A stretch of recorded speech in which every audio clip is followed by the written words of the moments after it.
22.1 परिचय।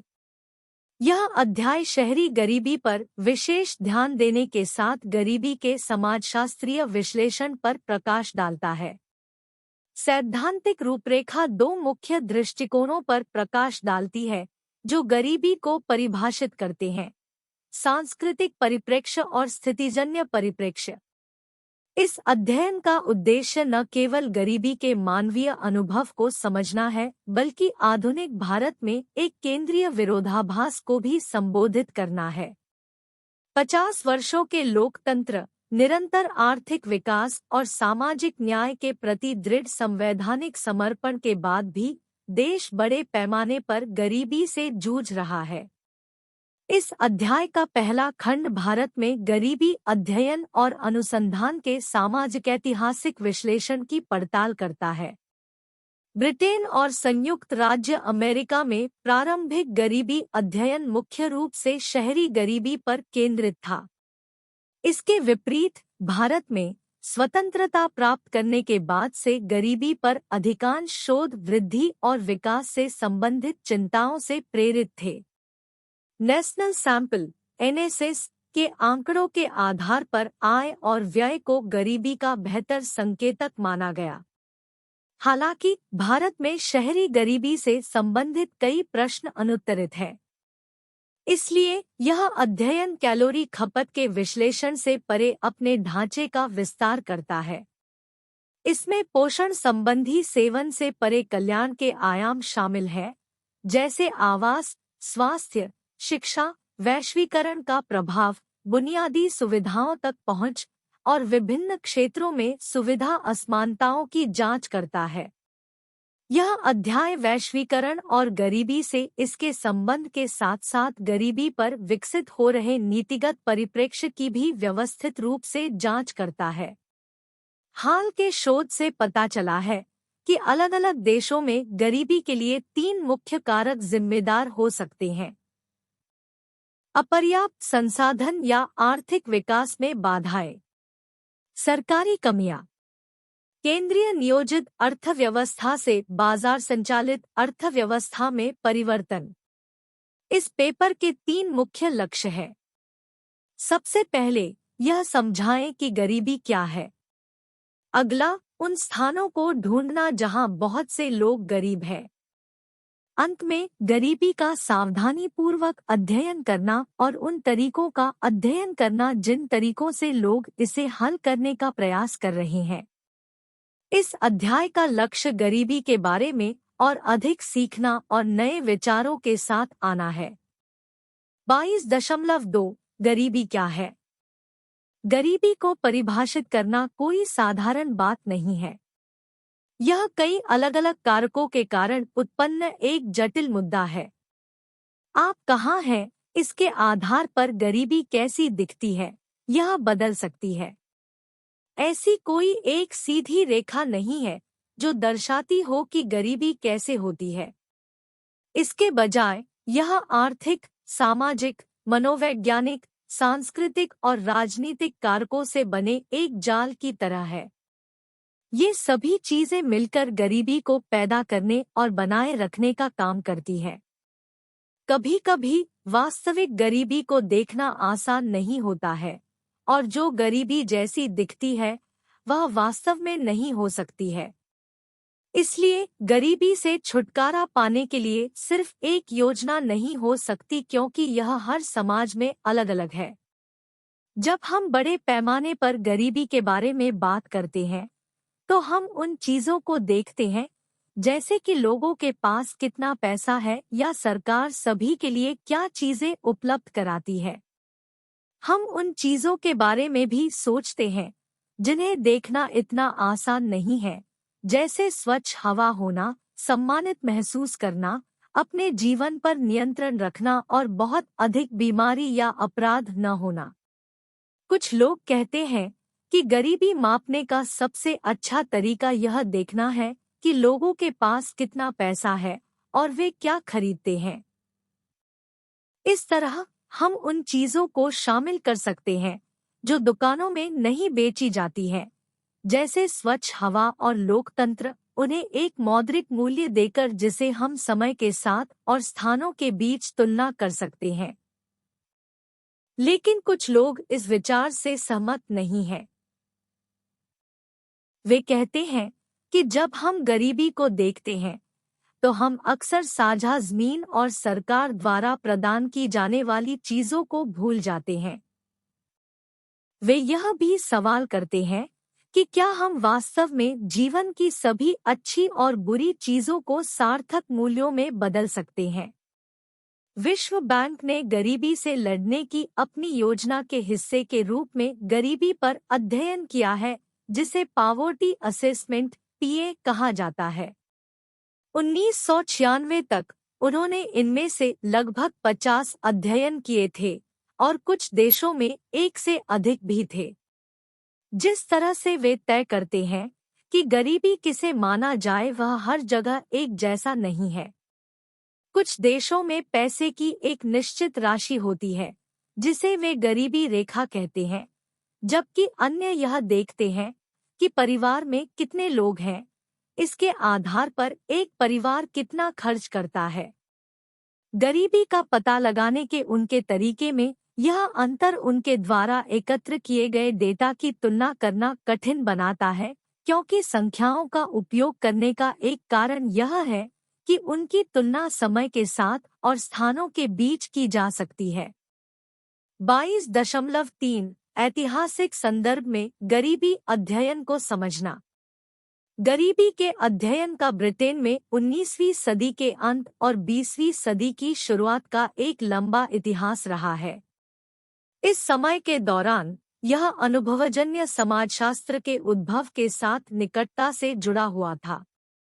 ब्रिटिश गरीबी अध्ययन में दो महत्वपूर्ण व्यक्ति चार्ल्स बूथ 1840 से 1916 और सीबोहम राउनेट्री 1871 से 1954 थे। दोनों धनी व्यक्ति परोपकार से प्रेरित थे। हालांकि उनका काम मुख्यधारा के समाजशास्त्रीय सिद्धांत नहीं बन पाया, लेकिन इसका प्रत्यक्ष और अप्रत्यक्ष रूप से कल्याणकारी राज्य के विकास पर पर्याप्त प्रभाव पड़ा। बूथ और राउनेट्री ने सर्वेक्षण अनुसंधान का नेतृत्व किया, जिसने बाद की समाजशास्त्रीय जांचों को प्रभावित किया, जिसमें 20वीं शताब्दी के उत्तरार्ध में पीटर टाउनसेंड द्वारा गरीबी पर किया गया व्यापक कार्य भी शामिल था। राउनेट्री की पुस्तक poverty A study of town life 1901 York में किए गए शोध पर केंद्रित थी। उन्होंने गरीबी को एक ऐसी स्थिति के रूप में परिभाषित किया जहां किसी की कमाई स्वस्थ और उत्पादक जीवन के लिए न्यूनतम आवश्यकताओं को पूरा नहीं कर पाती है। उनका गरीबी सूचकांक मुख्य रूप से पोषण संबंधी डेटा पर निर्भर था, जो कपड़े, ईंधन, घरेलू वस्तुओं और किराए के बारे में जानकारी से पूरक था। राउनेट्री ने 1941 में अपने शोध पर दोबारा गौर किया, यह मानते हुए कि गरीबी की एक एकल, अपरिवर्तनीय परिभाषा उस गतिशील सामाजिक वास्तविकता को नहीं पकड़ सकती जो स्थान और समय में भिन्न होती है। उन्होंने सापेक्ष और पूर्ण गरीबी की अवधारणाओं की नींव रखी। संयुक्त राज्य अमेरिका में गरीबी पर अध्ययन मुख्य रूप से शहरी क्षेत्रों, विशेषकर आंतरिक शहर पर केंद्रित है। उल्लेखनीय रूप से अमेरिकी समाजशास्त्रियों ने गरीबी के संदर्भ में नस्ल के मुद्दे पर पर्याप्त ध्यान दिया है। शहरी अमेरिका में गरीबी काले और अन्य नस्लीय अल्पसंख्यकों के बीच असमान रूप से केंद्रित है। हालांकि वहां गरीब श्वेत व्यक्ति भी हैं और एक काला मध्यम वर्ग मौजूद है। समाजशास्त्री विलियम जे विल्सन 1987, जो स्वयं अश्वेत है, ने उस पर जोर दिया जिसे उन्होंने वास्तव में वंचित कहा था। उनका मानना था कि इस समूह को केवल नस्ल से नहीं बल्कि आर्थिक, जनसांख्यिकीय और सामाजिक कारकों के संयोजन से परिभाषित किया जाना चाहिए, जिसमें बेरोजगारी, टूटे हुए परिवार, किशोर गर्भावस्था, विवाहेतर जन्म और हिंसक अपराध शामिल है। गरीबी अध्ययन में एक अन्य प्रमुख व्यक्ति अमेरिकी मानवविज्ञानी ऑस्कर लुईस 1964 ने भारत, मैक्सिको और अमेरिका में प्यूर्टो रिकान्स के बीच शोध किया। उन्होंने गरीबी की संस्कृति की अवधारणा पेश की। हालांकि उनके काम को समय पर सही, प्रभाववादी, व्यक्तिपरक होने और समाज में गरीबी को जन्म देने वाले संरचनात्मक आर्थिक कारकों से ध्यान हटाने के लिए आलोचना का सामना करना पड़ा है। 22.4 गरीबी सैद्धांतिक ढांचा। समाजशास्त्रियों ने परंपरागत रूप से गरीबी और गरीबों को सिर्फ पैसे के संदर्भ में नहीं देखा है। हाल ही में कुछ समाजशास्त्री जैसे पीटर टाउनसेंड, एस.एम. मिलर और मार्टिन रीन ने गरीबी रेखा पर ध्यान केंद्रित किया है। वे गरीबी को परिभाषित करके अपनी जांच शुरू करते हैं। गरीबी के लिए विशिष्ट आय स्तर मुख्य चिंता का विषय नहीं है, इसके बजाय वे इस परिभाषा के प्रभाव का अध्ययन करते हैं। अधिकांश समाजशास्त्री गरीबी को एक सामाजिक समस्या के रूप में देखते हैं और इसके कारणों और प्रभावों का अध्ययन करते हैं, मुख्य रूप से गरीब माने जाने वाले लोगों की जांच करके। हालांकि कुछ लोगों का तर्क है कि समाजशास्त्रियों को उन लोगों का भी अध्ययन करना चाहिए जो गरीबी मानदंड निर्धारित करते हैं। तथ्य यह है कि अर्थशास्त्री हमेशा इन मानदंडों पर सहमत नहीं होते हैं और समाजशास्त्री उनके बारे में बहुत चिंतित नहीं है। गरीबी को समाजशास्त्रीय दृष्टिकोण से देखने पर चुनौतियां पैदा होती है। एक महत्वपूर्ण समस्या यह है कि जब समाजशास्त्री गरीबों का उल्लेख करते हैं तो यह बताना अक्सर कठिन होता है कि क्या वे उसी समूह के बारे में बात कर रहे हैं। क्या एक अध्ययन में गरीब दूसरे अध्ययन के समान ही है? निम्न और श्रमिक वर्ग के व्यक्तियों के बारे में क्या? इसका पता लगाने के लिए किसी को यह निर्धारित करने के लिए चर्चा के संदर्भ पर विचार करना चाहिए कि क्या ये अध्ययन समान आबादी का संदर्भ देते हैं। समाजशास्त्री गरीबी स्तर या गरीब आबादी के आकार को परिभाषित नहीं करते हैं। अर्थशास्त्री और नीति निर्माता जैसे अन्य लोग ऐसा करते हैं। गरीबी और गरीबों की जांच करते समय एक और समस्या यह है कि गरीब शब्द भ्रामक हो सकता है, क्योंकि एक ही समाज और समय अवधि के भीतर भी विभिन्न प्रकार की गरीबी और गरीब लोग मौजूद हैं। गरीबी की व्याख्या करने वाले दो प्रमुख सिद्धांत हैं। सांस्कृतिक परिप्रेक्ष्य। 1960 के दशक से अमेरिका में गरीबी की संस्कृति की बात हो रही है। ऑस्कर लुईस द्वारा प्रस्तुत और माइकल हैरिंगटन द्वारा लोकप्रिय यह शब्द अमेरिकी समाज में गरीबी के बारे में दो मुख्य समाजशास्त्रीय विचारों में से एक पर आधारित है। इससे पता चलता है कि गरीबों, विशेषकर शहरी गरीबों का जीवन न केवल आर्थिक रूप से बल्कि कई अन्य मायनों में भी भिन्न होता है। इस परिप्रेक्ष्य के अनुसार निम्न वर्ग व्यवहार और मूल्यों के विशिष्ट पैटर्न प्रदर्शित करता है जो उन्हें शेष समाज से अलग करता है। संस्कृतिवादियों का तर्क है कि ये अद्वितीय पैटर्न पीढ़ियों से चले आ रहे हैं और गरीबों की निम्न सामाजिक आर्थिक स्थिति के पीछे उपसांस्कृतिक कारक है। स्थितिजन्य परिप्रेक्ष्य। इसके विपरीत स्थितिजन्य या संरचनात्मक परिप्रेक्ष्य गरीबों को अलग तरह से देखता है। यह स्वीकार करते हुए कि गरीब सांख्यिकीय रूप से अद्वितीय व्यवहार प्रदर्शित करते हैं, स्थितिवादियों का तर्क है कि ये व्यवहार गरीबों के अद्वितीय मूल्यों से आंतरिक रूप से उत्पन्न नहीं होते हैं, बल्कि प्रतिबंधात्मक सामाजिक संरचना में उनकी वंचित स्थिति का परिणाम है।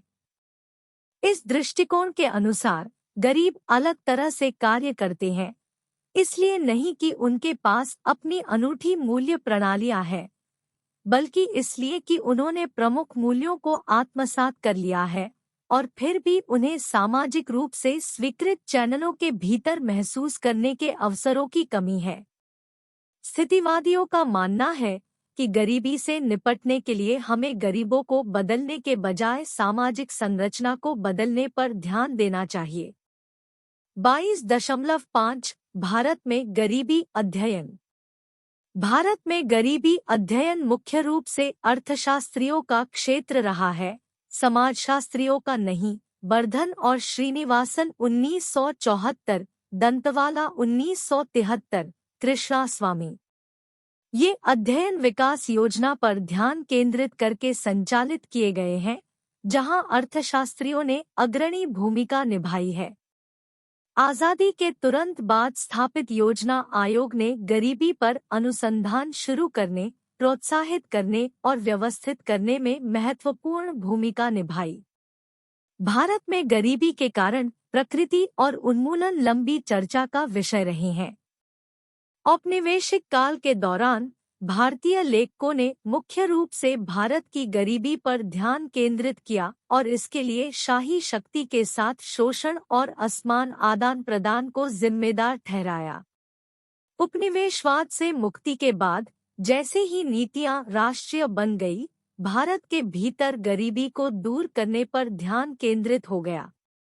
गरीबी उन्मूलन और असमानता में कमी के लिए सरकारी नीतियों ने गरीबी की स्थिति की जांच को काफी प्रभावित किया है। भारतीय संविधान में गरीबी कम करना एक प्रमुख लक्ष्य है, जो योजनाओं, नीति वक्तव्यों और कार्यक्रमों में परिलक्षित होता है। भारत में गरीबी को लंबे समय से एक जटिल मुद्दे के रूप में पहचाना गया है, जिसमें परिसंपत्तिहीनता, अल्परोजगारी, कम वेतन, बीमारियों के प्रति संवेदनशीलता, अशिक्षा, लिंग असमानता, आर्थिक भेद्यता, सामाजिक नुकसान और राजनीतिक शक्तिहीनता शामिल है। गरीबी की अवधारणा को स्पष्ट रूप से परिभाषित नहीं किया गया है और यह समय के साथ विकसित हुई है। विभिन्न अवधियों के दौरान अलग अलग जोर दिया गया है। भारत में गरीबी पर शोध को इस प्रकार वर्गीकृत किया जा सकता है। भारत में प्रारंभिक अनुसंधान मुख्य रूप से गरीबी को मापने पर केंद्रित था, जिसे अक्सर आय से संबंधित गरीबी रेखा या अधिक सामान्यतः राष्ट्रीय नमूना सर्वेक्षण (एनएसएस) डेटा के आधार पर उपभोग व्यय के अनुमान के रूप में व्यक्त किया जाता है। प्रारंभ में गरीबी रेखा को प्रति व्यक्ति मासिक खपत रुपए के रूप में परिभाषित किया गया था। ग्रामीण क्षेत्रों के लिए 15 रु 1960 से 61 में, शहरी क्षेत्रों के लिए कीमतें 20 रु। हाल ही में इस मानदंड को ग्रामीण क्षेत्रों में 2400 किलो कैलोरी और शहरी क्षेत्रों में 2100 किलो कैलोरी की दैनिक खपत प्राप्त करने के लिए आवश्यक न्यूनतम व्यय को प्रतिबिंबित करने के लिए समायोजित किया गया है। योजना आयोग 1981। गरीबी रेखा की यह अवधारणा निर्वाह अस्तित्व से निकटता से जुड़ी हुई है। शोधकर्ताओं ने समय के साथ संख्यात्मक डेटा, अनुपात, क्षेत्रीय वितरण और रुझानों की जांच की। सार्वजनिक कार्यों और रोजगार सृजन कार्यक्रमों दांडेकर और रथ 1971 के माध्यम से सरकारी कार्रवाई के लिए एक तर्क दिया गया था। विश्लेषण से ग्रामीण और शहरी गरीबी दर में उतार चढ़ाव का पता चला, जो मुख्य रूप से मौसमी परिस्थितियों के कारण कृषि उत्पादन में भिन्नता से प्रेरित था। गरीबी रेखा से नीचे के लोगों का अनुपात 40% से 50% के बीच उतार चढ़ाव रहा, जिससे ग्रामीण गरीबों की कुल संख्या में लगातार वृद्धि हुई। चिंता का दूसरा क्षेत्र राज्य या क्षेत्र द्वारा गरीबी का विभाजन था। अंतर्राष्ट्रीय श्रम संगठन 1977। क्षेत्रीय गरीबी अध्ययनों ने बुनियादी जरूरतों को पूरा करने में कमियों और गरीबी में योगदान देने वाले विभिन्न व्यापक स्तर के कारकों पर भी प्रकाश डाला। तमिलनाडु के लिए कुरियन 1981। कार्य के एक तीसरे निकाय ने गरीबी विरोधी कार्यक्रमों के कार्यान्वयन और प्रभाव का गंभीर रूप से मूल्यांकन किया, विशेष रूप से परिसंपत्ति हस्तांतरण और रोजगार सृजन से जुड़े कार्यक्रमों का। ये कार्यक्रम अक्सर अपर्याप्त पैमाने, गरीबों तक सीमित पहुंच और नौकरशाही वितरण प्रणालियों में निहित अक्षमताओं से ग्रस्त थे, जो स्थानीय भागीदारी की कमी के कारण और बढ़ गए थे। हाल के वर्षों में गरीबी अनुसंधान का विस्तार पारंपरिक गरीबी रेखा ढांचे से आगे बढ़ गया है। यह गरीबी के विभिन्न पहलुओं की पड़ताल करता है, जैसे चरम घटनाओं से इसका संबंध, पारिस्थितिक क्षरण, लिंग, आयु, जाति और कानूनी पहुंच। इसके अतिरिक्त शोधकर्ताओं ने सहभागी और कार्रवाई अनुसंधान चैम्बर संस्करण 1989 का संचालन करते हुए स्वयं गरीबों के बीच गरीबी की अवधारणा और अनुभवों का गहराई से अध्ययन किया है। पांचवें प्रकार के गरीबी अनुसंधान में छोटे इलाकों, गांवों और मलिन बस्तियों का सूक्ष्मस्तरीय अध्ययन शामिल है। इन अध्ययनों ने हमेशा गरीबी या गरीबी विरोधी नीतियों पर स्पष्ट रूप से ध्यान केंद्रित नहीं किया है। इसके बजाय उन्होंने अभाव की बारीकियों और गरीबी पैदा करने और बनाए रखने वाली प्रक्रियाओं को समझने के लिए आर्थिक संरचनाओं की जांच की है, चाहे कृषि हो या शहरी। इनमें से कई अध्ययन विशिष्ट और अप्रत्याशित अंतर्दृष्टि प्रदान करते हैं। संक्षेप में, भारत में गरीबी अध्ययन मुख्य रूप से उपभोग व्यय या आय के एक निर्दिष्ट स्तर से नीचे रहने वाले परिवारों या व्यक्तियों की संख्या निर्धारित करने के इर्दगिर्द घूमता रहा है। जैसा कि अमर्त्य सेन 1973 ने कहा, भारत में गरीबों की गिनती विभिन्न प्रकार से की जाती रही है। प्रारंभ में यह व्यापक रूप से माना जाता था कि आर्थिक स्थिरता अधिकांश सामाजिक समस्याओं का मूल कारण थी और आर्थिक विकास से सामाजिक परिवर्तन होगा। हालांकि बाद में यह स्पष्ट हो गया कि तीव्र आर्थिक विकास अल्पावधि में गरीबी में कमी के बजाय वृद्धि का कारण बन सकता है। यह एहसास योजना आयोग के भीतर और बाहर दोनों जगह स्वीकार किया गया है। 22.6 शहरी गरीबी। इतिहास में इसी अवधि के दौरान दो महत्वपूर्ण विकास हुए: औद्योगिक पूंजीवाद का उदय और लोकतांत्रिक संस्थानों की स्थापना। इन घटनाओं से गरीबी में महत्वपूर्ण परिवर्तन आए। औद्योगिक क्रांति के शुरुआती चरणों में जनसांख्यिकीय और सामाजिक व्यवधान पैदा हुए, जिससे संभवतः गरीबी की सीमा, गंभीरता और तीव्रता में वृद्धि हुई। गरीबी अधिक दिखाई देने लगी, विशेषकर औद्योगिक कस्बों और शहरों में, जहां बड़ी संख्या में कामकाजी वर्ग के लोगों को स्थिर और अच्छे वेतन वाली नौकरियां हासिल करने के लिए संघर्ष करना पड़ा। इस मुद्दे ने एंगेल्स और मार्क्स जैसे विद्वानों के साथ साथ चार्ल्स डिकेंस जैसे साहित्यकारों का भी ध्यान खींचा। यहाँ तक कि बूथ और राउनेट्री द्वारा संचालित ब्रिटेन में गरीबी का पहला प्रमुख समाजशास्त्रीय अध्ययन भी शहरी गरीबी पर केंद्रित था। नई आर्थिक प्रणाली के परिणामस्वरूप न केवल व्यापक गरीबी उत्पन्न हुई बल्कि पर्याप्त धन भी उत्पन्न हुआ। औद्योगिक पूंजीवाद ने जनसंख्या वितरण पैटर्न को बदल दिया। कृषि और शिल्प कौशल पर केंद्रित ग्रामीण समाजों में गरीबी बिखरी हुई थी। हालांकि औद्योगिक समाजों में, विशेष रूप से औद्योगिकरण के प्रारंभिक चरण में, गरीबी केंद्रित थी। शहरी क्षेत्रों में प्रारंभिक पूंजीवाद के परिणामस्वरूप उभरी औद्योगिक मलिन बस्तियां अपेक्षाकृत गरीब और स्थिर कृषि समाजों में देखी गई किसी भी चीज से भिन्न थी। एंगेल्स ने 19वीं शताब्दी के मध्य के इंग्लैंड के अपने प्रसिद्ध विवरण में इस स्पष्ट विरोधाभास पर प्रकाश डाला। जैसा कि एंगेल्स 1973 ने 19वीं सदी के मध्य के इंग्लैंड पर अपनी क्लासिक रिपोर्ट में वर्णित किया है। अपने स्थानीय या अध्ययन केंद्र पुस्तकालय में उपलब्ध चार्ल्स डिकेंस के उपन्यासों को पढ़ें और फिर उनके उपन्यास में डिकेंस द्वारा दिए गए विवरण के आधार पर औद्योगिक क्रांति के दौरान इंग्लैंड में गरीबी पर एक निबंध लिखें। इंग्लैंड में गरीबी पर अपने विवरण और विश्लेषण की तुलना अपने अध्ययन केंद्र के अन्य छात्रों के विवरण से करें। शीर्षक: चार्ल्स डिकेंस द्वारा चित्रित औद्योगिक क्रांति के दौरान इंग्लैंड में गरीबी। परिचय: औद्योगिक क्रांति 18वीं सदी के अंत और 19वीं सदी की शुरुआत में इंग्लैंड में गहन आर्थिक और सामाजिक परिवर्तन का दौर था, जिससे अभूतपूर्व धन और अकल्पनीय गरीबी दोनों आई। प्रसिद्ध विक्टोरियन उपन्यासकार चार्ल्स डिकेंस ने अपने कार्यों में इस युग के दौरान गरीबी की गंभीर वास्तविकता को स्पष्ट रूप से चित्रित किया। इग्नू के एक छात्र के रूप में मुझे डिकेंस के उपन्यासों में से एक को पढ़ने का सौभाग्य मिला, जिसमें 19वीं सदी के इंग्लैंड में गरीबों द्वारा सहन की गई कठोर परिस्थितियों की एक सशक्त झलक मिलती है। इस निबंध में मैं चार्ल्स डिकेंस द्वारा वर्णित औद्योगिक क्रांति के दौरान इंग्लैंड में गरीबी के चित्रण का पता लगाऊंगा और अपने विश्लेषण की तुलना अपने अध्ययन केंद्र के साथी छात्रों के दृष्टिकोण से करूंगा। डिकेंस का गरीबी का चित्रण।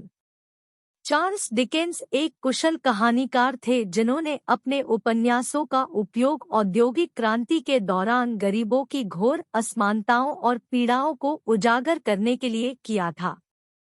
उनकी सबसे प्रसिद्ध कृतियों में से एक ओलिवर ट्विस्ट गरीबी का मार्मिक चित्रण प्रस्तुत करती है। कहानी ओलिवर नाम के एक अनाथ लड़के के इर्दगिर्द घूमती है, जो कार्यस्थल की क्रूरता, बाल श्रम और आपराधिक शोषण का सामना करता है, जो उस समय के कई लोगों के लिए कठोर वास्तविकताएं थी।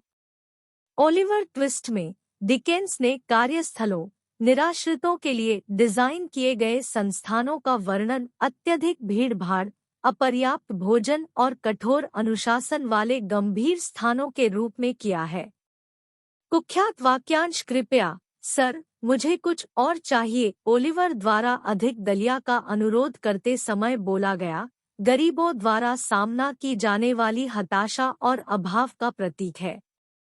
इसके अलावा डिकेंस हमें फागिन और उसके बाल चोरों के गिरोह से परिचित कराते हैं, जिसमें युवा, कमजोर बच्चों के शोषण पर प्रकाश डाला गया है, जिन्होंने जीवित रहने के साधन के रूप में अपराध की ओर रुख किया। उपन्यास में नैन्सी की दुर्दशा भी दिखाई गई है, जो गरीबी और दुर्व्यवहार के कारण अपराध के जीवन में फंसी हुई है। इग्नू के अन्य छात्रों के साथ तुलना। मेरे इग्नू अध्ययन केंद्र में चर्चा के दौरान मुझे उन साथी छात्रों के दृष्टिकोण को सुनने का अवसर मिला जिन्होंने डिकेंस के उपन्यास भी पढ़े थे।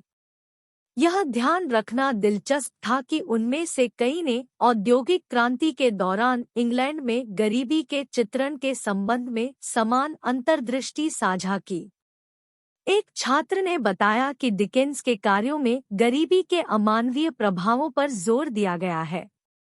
उनके उपन्यासों के पात्र अक्सर न केवल भौतिक अभाव से जूझते हैं, बल्कि गरिमा और आत्मसम्मान की हानि से भी जूझते हैं। यह परिप्रेक्ष्य मेरे स्वयं के विश्लेषण से मेल खाता है कि कैसे डिकेंस ने गरीबी को एक ऐसी ताकत के रूप में चित्रित किया जिसने व्यक्तियों से उनकी मानवता छीन ली। एक अन्य छात्र ने अमीर और गरीब के बीच स्पष्ट अंतर पर डिकेंस के फोकस पर प्रकाश डाला। उच्च वर्ग की समृद्धि गरीबों की गंदगी के साथ तुलना में उस समय की सामाजिक और आर्थिक असमानताओं की एक शक्तिशाली आलोचना के रूप में कार्य करती थी।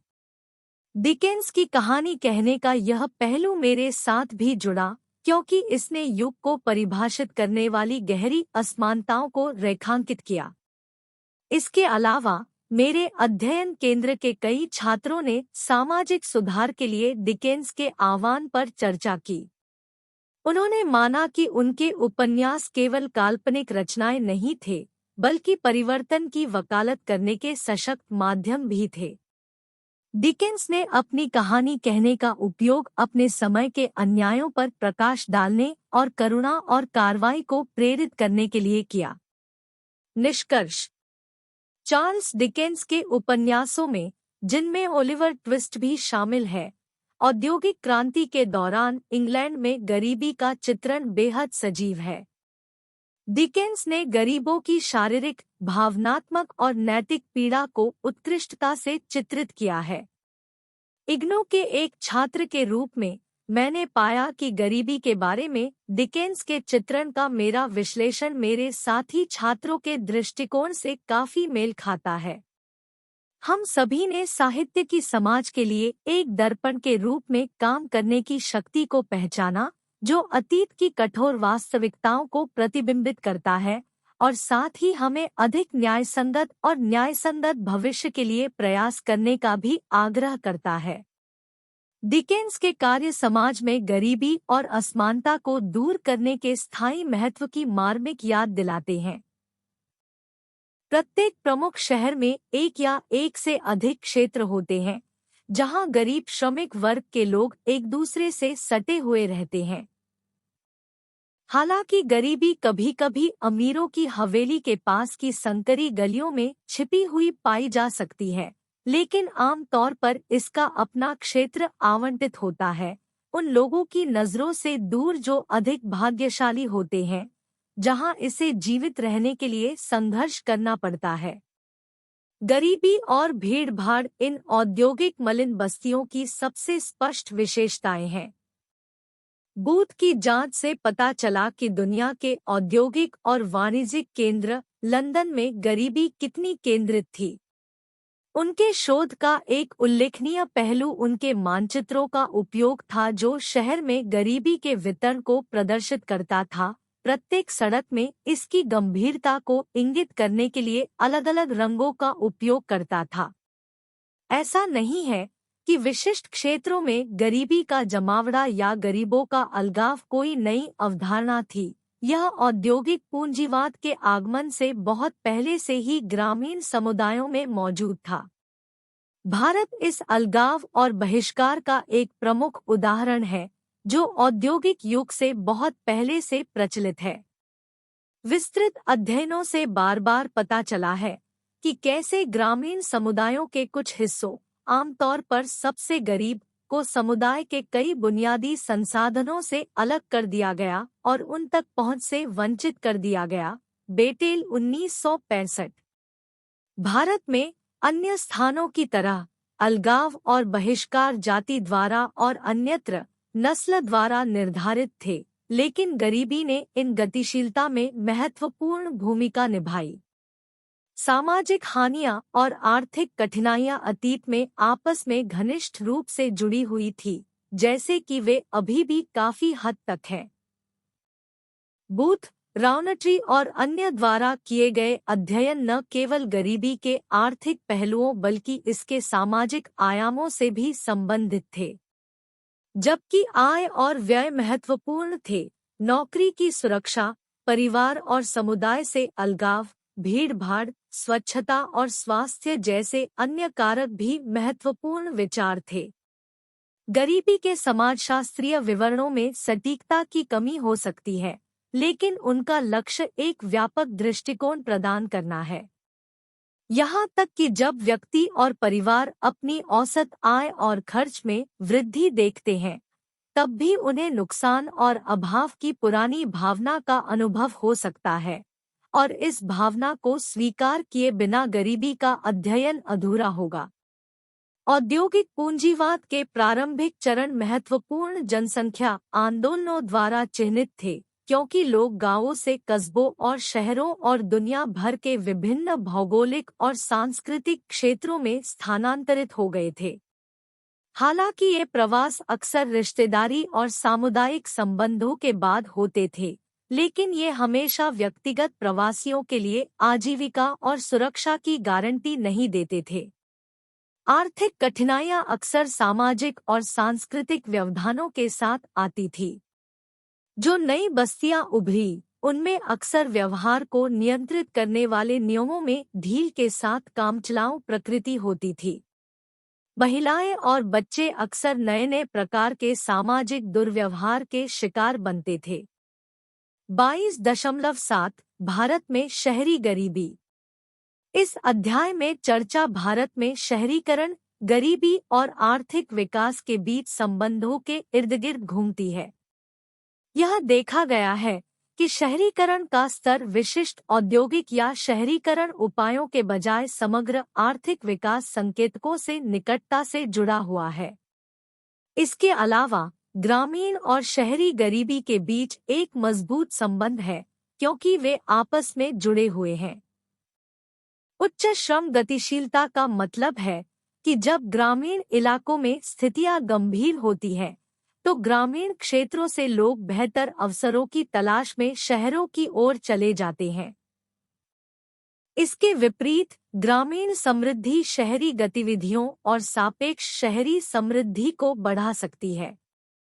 विशेष रूप से ग्रामीण गरीबी शहरी गरीबी की तुलना में अधिक महत्वपूर्ण रूप से भिन्न होती है। शहरी गतिविधियां लचीली होती है और शहरी नौकरी बाजार ग्रामीण बाजारों की तुलना में प्रकृति में अधिक राष्ट्रीय होते हैं। इसके अतिरिक्त ग्रामीण उत्पादकता काफी हद तक भूमि जैसी अचल संपत्तियों पर निर्भर करती है, जो इसे क्षेत्रों के बीच व्यापक भिन्नताओं के प्रति कम संवेदनशील बनाती है। रोजगार संरचना में परिवर्तन की दर आर्थिक उत्पादन और मूल्य वर्धित से पीछे रह गई है। यद्यपि विनिर्माण में वृद्धि हुई है, परंतु यह उतनी तेजी से नहीं बढ़ी होगी। आम धारणा के विपरीत विनिर्माण रोजगार सबसे तेजी से बढ़ने वाला क्षेत्र रहा है, तृतीय क्षेत्र सेवाएं नहीं। हालांकि कुछ औद्योगिक फैलाव हुआ है, लेकिन इसका शहरी गरीबी को कम करने पर कोई महत्वपूर्ण प्रभाव नहीं पड़ा है। हालांकि शहरी गरीबी और विनिर्माण गतिविधियों के बीच एक सामान्य संबंध है। भारत में प्रमुख क्षेत्रीय विभाजन पूर्वी और पश्चिमी राज्यों के बीच है। बिहार, मध्य प्रदेश, उड़ीसा, उत्तर प्रदेश और तमिलनाडु जैसे राज्यों में ग्रामीण और शहरी गरीबी का स्तर लगातार उच्च है। यहाँ तक कि पश्चिम बंगाल, महाराष्ट्र और तमिलनाडु जैसे पारंपरिक रूप से उन्नत औद्योगिक राज्यों में भी ग्रामीण गरीबी का स्तर उच्च है, जो उनकी शहरी गरीबी दर को प्रभावित करता है। विशेष रुचि हरियाणा और पंजाब में है, जो व्यापक औद्योगिक निवेश के बिना विभिन्न पहलुओं में सफल रहे हैं। इन राज्यों में घरेलू उद्योगों सहित विनिर्माण रोजगार में पर्याप्त वृद्धि देखी गई है, जो अन्य जगहों पर घट रही है। नतीजतन इन राज्यों में ग्रामीण और शहरी दोनों क्षेत्रों में शहरी गरीबी का स्तर सबसे कम है। इन राज्यों में शहरीकरण में भी काफी तेजी आई है। इसलिए शहरी गरीबी को कम करने की कुंजी कृषि विकास में निहित है। कृषि उत्पादकता में समवर्ती सुधार के बिना विनिर्माण और गैर कृषि रोजगार में उच्च वृद्धि बनाए रखना चुनौतीपूर्ण है। पुराने औद्योगिक राज्यों के साक्ष्य से पता चलता है कि उच्च स्तर के औद्योगिकरण और शहरीकरण के बावजूद कृषि स्थिरता के कारण उनके ग्रामीण क्षेत्रों में गरीबी बनी हुई है। त्वरित कृषि विकास से ग्रामीण क्षेत्रों और छोटे शहरों में गैर कृषि गतिविधियां उत्पन्न होंगी, जो मुख्य रूप से उनके भीतरी इलाकों की सेवा करती है। श्रम बाजार की गतिशीलता और छोटे शहरों से उनके उत्पादों और सेवाओं की बढ़ती मांग के माध्यम से प्रमुख शहर अप्रत्यक्ष रूप से इससे लाभान्वित होते हैं। भारत के पूर्वी क्षेत्र का पतन एक महत्वपूर्ण चिंता का विषय है। पूर्वी और मध्य राज्यों में भारी उद्योग स्थापित करने की रणनीति का गरीबी उन्मूलन पर बहुत कम प्रभाव पड़ा है। बिहार, मध्य प्रदेश, उड़ीसा, उत्तर प्रदेश, आंध्र प्रदेश और कर्नाटक सहित इन क्षेत्रों में कम कृषि उत्पादकता, न्यूनतम औद्योगिकरण और कम शहरीकरण दर के साथ-साथ उच्च गरीबी स्तर है। इसलिए कृषि उत्पादकता को सीधे संबोधित किए बिना उद्योगों को फैलाने से इन क्षेत्रों में शहरी या ग्रामीण गरीबी में उल्लेखनीय कमी नहीं आएगी। सभी साक्ष्य इस बात की ओर इशारा करते हैं कि भारत में गरीबी में धीमी कमी समग्र संरचनात्मक परिवर्तन की धीमी गति का परिणाम है। तथ्य यह है कि रोजगार संरचना अर्थव्यवस्था में जोड़े गए मूल्य की तुलना में अधिक धीरे धीरे बदलती है। यह बताता है कि निवेश रणनीति को गलत तरीके से निर्देशित किया गया है। भारी उद्योगों को फैलाने पर ध्यान केंद्रित करने के बजाय कृषि और हल्के उद्योगों पर ध्यान केंद्रित किया जाना चाहिए। शहरी और ग्रामीण दोनों क्षेत्रों में गरीबी उन्मूलन की एक स्थायी योजना गैरकृषि रोजगार अवसरों के तेजी से निर्माण को प्राथमिकता देकर ही प्राप्त की जा सकती है। चिंतन और क्रिया 22.2। आप जिस शहर में रहते हैं उसके आसपास के गांव या कस्बे या नगर निगम में जाकर एक क्षेत्रीय अध्ययन करें। विभिन्न वर्गों और व्यवसायों के कम से कम 10 लोगों का साक्षात्कार लें, जैसे वेतनभोगी कर्मचारी, क्लर्क, बैंक अधिकारी, प्रशासनिक अधिकारी आदि। उनसे पूछें इस तरह की जानकारी देने के लिए कि उन्हें कितनी मजदूरी या वेतन मिलता है, वे उपभोज्य वस्तुओं पर प्रति माह कितना भेजते हैं और गैर-उपभोज्य टिकाऊ वस्तुओं पर कितना भेजते हैं। अपने आधार पर लगभग 2 पृष्ठों में गरीबी, वास्तविकता या धारणा पर एक रिपोर्ट लिखें। आपके द्वारा एकत्र किए गए खातों का मूल्यांकन। अपने अध्ययन केंद्र में अन्य छात्रों के साथ रिपोर्ट पर चर्चा करें। इग्नू के एक छात्र के रूप में, जो गरीबी, वास्तविकता या धारणा पर एक क्षेत्रीय अध्ययन कर रहा था, मैंने पास के एक शहर का दौरा करके और विविध पृष्ठभूमि के 10 व्यक्तियों का साक्षात्कार करके इस परियोजना को शुरू किया। इस शोध का उद्देश्य समुदाय के भीतर विभिन्न वर्गों और व्यवसायों के बीच आर्थिक स्थितियों और गरीबी की धारणाओं को समझना था।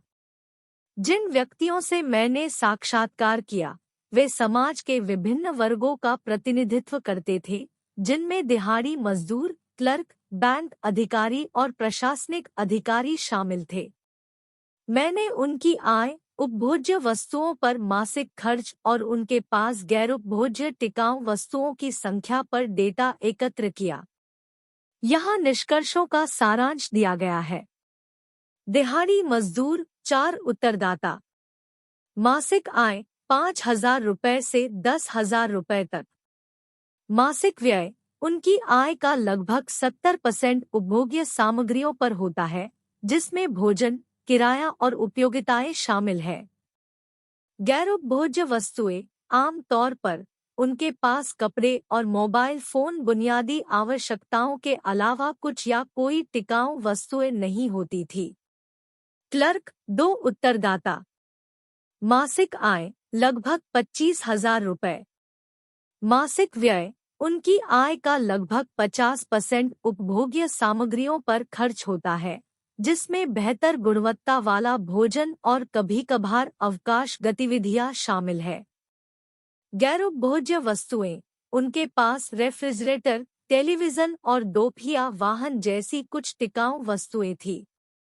बैंक अधिकारी 2 उत्तरदाता। मासिक आय औसत 60,000 रुपये। मासिक खर्च उनकी आय का लगभग 40% उपभोग्य सामग्रियों पर खर्च होता है, जिसमें स्वास्थ्यवर्धक भोजन विकल्पों और कभी-कभार बाहर खाने पर ध्यान दिया जाता है। गैर-उपभोज्य वस्तुएं उनके पास कार, एयर कंडीशन और कंप्यूटर जैसी अधिक टिकाऊ वस्तुएं थी। प्रशासनिक अधिकारी 2 उत्तरदाता। मासिक आय लगभग 80,000 रुपये। मासिक व्यय उनकी आय का लगभग 30% उपभोग्य सामग्रियों पर होता है, जिसमें उच्च गुणवत्ता वाले किराने का सामान, बाहर भोजन करना और अवकाश गतिविधियां शामिल है। गैर-उपभोज्य वस्तुएं उनके पास कार, घरेलू उपकरण और इलेक्ट्रॉनिक गैजेट जैसी टिकाऊ वस्तुओं की एक विस्तृत श्रृंखला थी। विश्लेषण।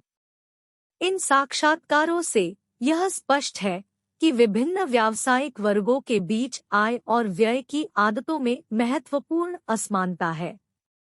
गैर-उपभोज्य टिकाऊ वस्तुओं तक सीमित पहुंच के कारण दिहाड़ी मजदूर अपनी बुनियादी जरूरतों को पूरा करने के लिए संघर्ष करते हैं। गैर-उपभोज्य वस्तुओं के लिए अधिक प्रयोज्य आय के साथ क्लर्क और बैंक अधिकारी बेहतर जीवन स्तर का आनंद लेते हैं। दूसरी ओर प्रशासनिक अधिकारी गैर-उपभोज्य टिकाऊ वस्तुओं के पर्याप्त संग्रह के साथ अपेक्षाकृत समृद्ध हैं। हालांकि यह ध्यान रखना महत्वपूर्ण है कि गरीबी की धारणाएं भी काफी भिन्न होती है। जबकि दिहाड़ी मजदूर अपनी वित्तीय स्थिति को गंभीर मानते हैं। बैंक और प्रशासनिक अधिकारी उच्च आय के बावजूद कभी-कभी आकांक्षाओं और सामाजिक तुलनाओं के कारण अपनी परिस्थितियों को चुनौतीपूर्ण मानते हैं। निष्कर्ष: इस क्षेत्रीय अध्ययन से पता चलता है कि गरीबी एक जटिल मुद्दा है जो वास्तविकता और धारणा दोनों से प्रभावित है। आय में असमानताएं और गैरउपभोज्य टिकाऊ वस्तुओं तक पहुंच आर्थिक कल्याण के प्रमुख संकेतक हैं। फिर भी एक ही समुदाय के भीतर भी गरीबी की धारणाएं बहुत भिन्न हो सकती हैं। यह गरीबी से संबंधित मुद्दों को संबोधित करते समय न केवल आय बल्कि व्यक्तिगत और सामाजिक कारकों पर भी विचार करने के महत्व को रेखांकित करता है। गरीबी की बहुमुखी प्रकृति की बेहतर समझ को बढ़ावा देने और गरीबी उन्मूलन प्रयासों के लिए अधिक सूक्ष्म दृष्टिकोण को प्रोत्साहित करने के लिए इस अध्ययन के निष्कर्षों को अध्ययन केंद्र में अन्य छात्रों के साथ साझा और चर्चा की जानी चाहिए। यह सहयोगात्मक संवाद विभिन्न सामाजिक आर्थिक समूहों के विविध दृष्टिकोणों और आवश्यकताओं को ध्यान में रखते हुए हमारे समाज में गरीबी को संबोधित करने के लिए अधिक प्रभावी रणनीतियों में योगदान दे सकता है। 22.8 वैश्वीकरण और गरीबी। आर्थिक वैश्वीकरण का अर्थ है कि कई देशों ने धन, प्रौद्योगिकी और वस्तुओं के मुक्त प्रवाह की अनुमति देने के लिए अपनी अर्थव्यवस्थाओं को खोल दिया है। इससे पारंपरिक उद्योगों में बदलाव आया है और श्रमिकों की दोबारा नियुक्ति हुई है। इसने सरकार की भूमिका को भी कम कर दिया है और शासन के अधिक बाजारानुकूल तरीके की ओर स्थानांतरित कर दिया है। शहरों में इसका मतलब है कि कुछ बुनियादी सेवाएं निजी कंपनियों द्वारा लाभ के लिए प्रदान की जाती है। यह बड़े शहरों में अधिक स्पष्ट है और अक्सर वाणिज्यिक विकास के लिए रास्ता बनाने के लिए झुग्गियों को विस्थापित करना या हटाना शामिल होता है। वैश्वीकरण के व्यापक प्रभावों के बावजूद स्थानीय समुदाय अभी भी अपनी आवश्यकताओं और लक्ष्यों का पीछा कर रहे हैं। भारत जैसे लोकतांत्रिक देशों में विभिन्न ताकतों के बीच संघर्ष और विरोधाभास अधिक स्पष्ट है। कई कम विकसित देशों में ग्रामीण गरीबी राष्ट्रीय नीतियों का मुख्य फोकस है, जबकि शहरी गरीबी की अनदेखी की जाती है। दुर्भाग्य से इस बात को पर्याप्त मान्यता नहीं है कि बड़े आर्थिक ढांचे के भीतर शहरी औद्योगिक विकास के उचित प्रबंधन के बिना आवास, जल आपूर्ति और स्वच्छता जैसी बुनियादी सेवाओं की समस्याएं गंभीर हो सकती हैं, जिससे शहरी गरीबों का अस्तित्व खतरे में पड़ सकता है। 1980 के दशक में बाहरी दबावों के कारण वैश्वीकरण का सामना करने वाले लैटिन अमेरिकी देशों के अनुभव से पता चलता है कि इनमें से कई देशों में शहरी गरीबी में काफी वृद्धि हुई है। इससे संपत्ति की असुरक्षा, हिंसा, अस्वच्छ रहने की स्थिति और महामारी जैसी समस्याएं सामने आईं। सामाजिक संरचनाएं बदल गई, जिससे शहरों में अधिक महिला प्रधान परिवार बन गए और अधिक असमानता के परिणामस्वरूप सापेक्ष गरीबी का स्तर ऊंचा हो गया। शहरीकरण ने भारत में संतुलित क्षेत्रीय विकास को बढ़ावा नहीं दिया। उदारीकरण के बाद उपलब्ध भूमि, अनियमित श्रम बाजारों तक पहुंच और ढीले पर्यावरणीय नियमों के कारण नए उद्योग अक्सर बड़े शहरों के पास गांवों और छोटे शहरों में दुकानें स्थापित करते हैं। इसने पतित परिधीयकरण के रूप में जानी जाने वाली एक घटना पैदा की, जहां प्रदूषण फैलाने वाले उद्योग और गरीब प्रवासी बहुत कम जीवन स्तर वाले क्षेत्रों में बस गए। भारत में छोटे शहरी केंद्र अपनी स्थानीय अर्थव्यवस्थाओं से अधिक निकटता से जुड़े हुए हैं और आम तौर पर कम और अस्थिर जनसंख्या वृद्धि का अनुभव करते हैं। इसके विपरीत कुछ शहर वैश्विक केंद्र बन रहे हैं और अपनी मजबूत आर्थिक नींव के कारण उच्च और स्थिर जनसंख्या वृद्धि प्रदर्शित कर रहे हैं। 22.9 गरीबी पर बदलता नीति परिप्रेक्ष्य। पिछले कुछ वर्षों में भारत में गरीबी के बारे में हमारे सोचने का तरीका बदल गया है। प्रारंभ में इसे कई अन्य गरीब देशों की तरह ज्यादातर ग्रामीण क्षेत्रों में एक समस्या के रूप में देखा गया था। इस विश्वास को आधिकारिक आंकड़ों का समर्थन प्राप्त था, जिससे पता चला कि 1980 के दशक तक शहरी क्षेत्रों में कम गरीबी थी, ग्रामीण क्षेत्रों की तुलना में लगभग 8 से 10% कम, चाहे विशेषज्ञ गरीबी को कैसे भी मापे। हालांकि हाल के दिनों में चीजें बदल गई हैं।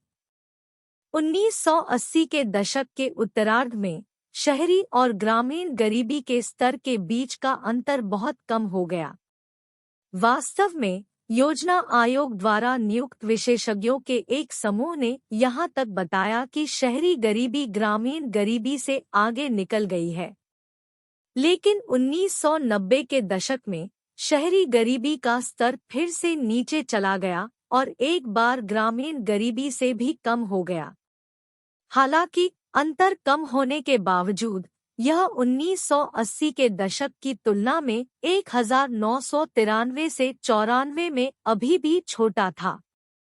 अब 1999 से 2000 में योजना आयोग ने राष्ट्रीय नमूना सर्वेक्षण (NSS) के 55वें दौर से विवादास्पद डेटा का उपयोग किया कि लोग अपने उपभोग पर कितना खर्च कर रहे थे। इस डेटा के मुताबिक ग्रामीण और शहरी गरीबी के बीच का अंतर फिर से बढ़ गया है। भारत के कई हिस्सों में कुछ शहर गरीबी का सामना करते हैं क्योंकि वे आर्थिक रूप से विकसित नहीं हुए हैं। दूसरों में इसका कारण यह है कि जिस तरह से विकास हुआ है, शहरी गरीबी जटिल लगती है और इस पर सरकारी अधिकारियों और नीति निर्माताओं को ध्यान देने की जरूरत है। कुछ लोगों का तर्क है कि शहर सरकारी मदद के बिना भी अपनी समस्याओं का समाधान कर सकते हैं। वे कहते हैं कि यहाँ लोग अधिक पैसा कमाते हैं और भीतर से संसाधन या शेयर बाजार से निवेश प्राप्त कर सकते हैं, जबकि शहरों ने वास्तव में निजी कंपनियों से अधिक पैसा आकर्षित किया है, खासकर जब से संरचनात्मक समायोजन कार्यक्रम शुरू हुए हैं।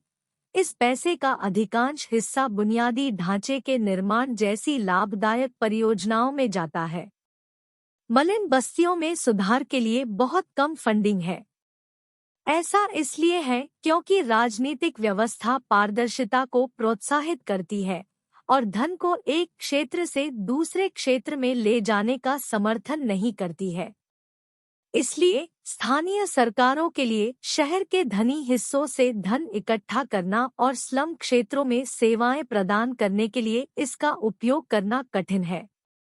22.10 निष्कर्ष 1800 के दशक के उत्तरार्ध में ब्रिटेन में गरीबी को एक सामाजिक मुद्दे के रूप में देखा जाता था, लेकिन 20वीं सदी के मध्य में भारत में इसे एक आर्थिक समस्या के रूप में देखा जाता था, विशेष रूप से आर्थिक अविकसितता से उत्पन्न।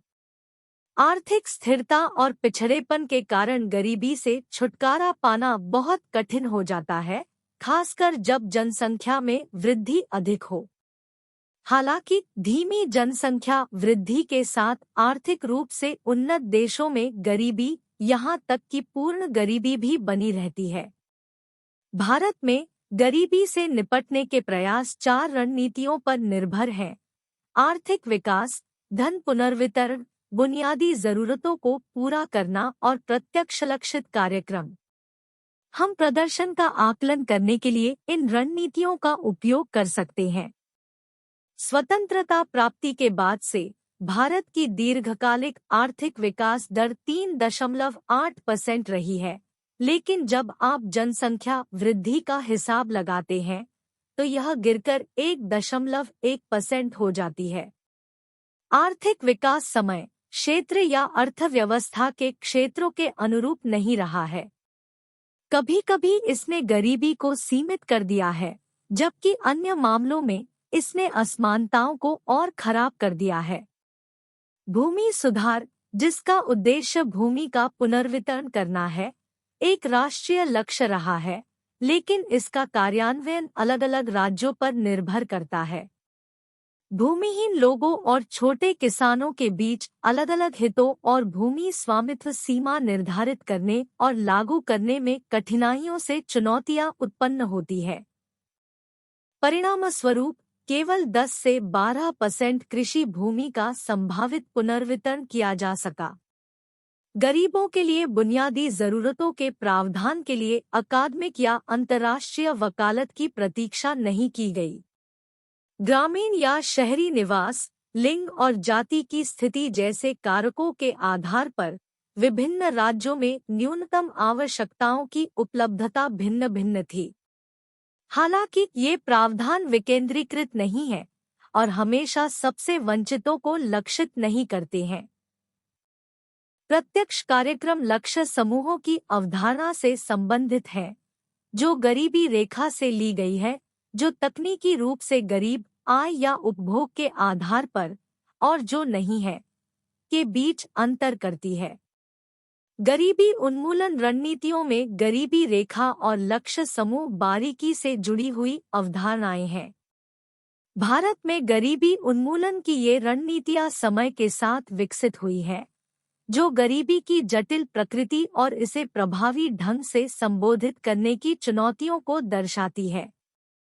जबकि आर्थिक विकास एक केंद्रीय फोकस रहा है, क्षेत्रीय असमानताओं और असमान क्षेत्रीय विकास के कारण गरीबी में कमी पर इसका प्रभाव असंगत रहा है। परिसंपत्तियों का पुनर्वितरण, विशेष रूप से भूमि सुधार, एक घोषित राष्ट्रीय उद्देश्य रहा है, लेकिन विभिन्न लाभार्थी समूहों के बीच परस्पर विरोधी हितों और भूमि सीमा नियमों की जटिलताओं के कारण इसे कार्यान्वयन में काफी चुनौतियों का सामना करना पड़ता है। इससे धन पुनर्वितरण प्रयासों की प्रगति में बाधा उत्पन्न हुई है। दूसरी ओर, बुनियादी जरूरतों के प्रावधान को महत्वपूर्ण माना गया है, लेकिन यह अलग अलग राज्यों में काफी भिन्न होता है और शहरी या ग्रामीण स्थान, लिंग और जाति की स्थिति जैसे कारकों से प्रभावित होता है। दुर्भाग्य से, ये प्रावधान हमेशा विकेंद्रीकृत नहीं होते हैं और अक्सर सबसे वंचित व्यक्तियों को प्रभावी ढंग से लक्षित करने में विफल होते हैं। प्रत्यक्ष कार्यक्रम, जो विशिष्ट लक्ष्य समूहों की सहायता के लिए डिजाइन किए गए हैं, गरीबी रेखा की अवधारणा से निकटता से जुड़े हुए हैं, जो उन लोगों को अलग करता है जिन्हें आय या उपभोग स्तर के आधार पर तकनीकी रूप से गरीब माना जाता है।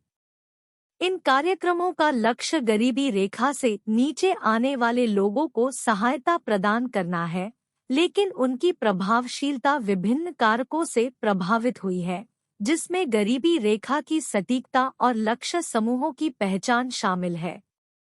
संक्षेप में, गरीबी से निपटने के लिए भारत के दृष्टिकोण में रणनीतियों का एक संयोजन शामिल है, जिसमें आर्थिक विकास, धन पुनर्वितरण, बुनियादी जरूरतों का प्रावधान और लक्षित कार्यक्रम शामिल है। हालांकि इन रणनीतियों की प्रभावशीलता कई कारकों से प्रभावित हुई है, जिससे देश में गरीबी की लगातार चुनौती से निपटने में अलग-अलग स्तर की सफलता मिली है।